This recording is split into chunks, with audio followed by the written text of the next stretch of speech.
mừng quý khán giả đã đến với kênh Chuyện Sao Việt. Chúc quý vị và các bạn sẽ có những phút giây thư giãn thật vui vẻ cùng với chúng tôi. Và đừng quên nhấn vào nút đăng ký bên dưới và chuông thông báo để được xem những tin tức mới nhất mỗi ngày nhé. Và bây giờ, xin mời quý khán giả chúng ta cùng đến với những tin tức nổi bật nhất trong ngày. Diệu Nhi chính thức lên tiếng về mối quan hệ với Isaac giữa nghi án hẹn hò. Đầu tuần qua, đoàn phim Anh Trai Yêu Quái đã có buổi ra mắt giới truyền thông, bao gồm có dàn diễn viên chính như Isaac, Diệu Nhi, Kiều Minh Tuấn, nghệ sĩ Phi Phụng.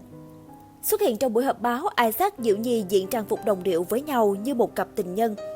Cả hai còn có những khoảnh khắc tình tứ trước ống kính, khiến các fan của cả hai có mặt không ngừng vỗ tay, reo hò.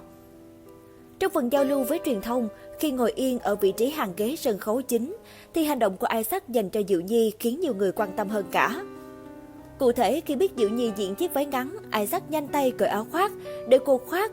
Chưa hết, anh còn ôm bó hoa tiến về phía cho ekip để Diệu Nhi khỏi phải ôm. Trong buổi họp báo, Diệu Nhi cũng chính thức lên tiếng về nghi án phim giả tình thật thời gian qua.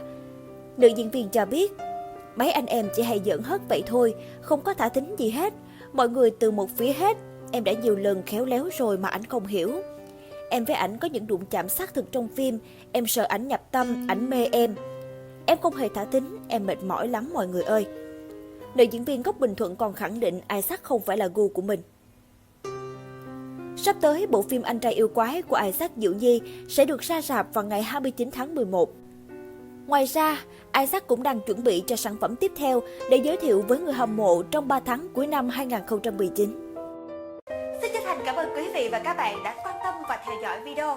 Hãy nhấn vào nút đăng ký bên dưới để được theo dõi những video mới nhất được cập nhật mỗi ngày quý vị nhé.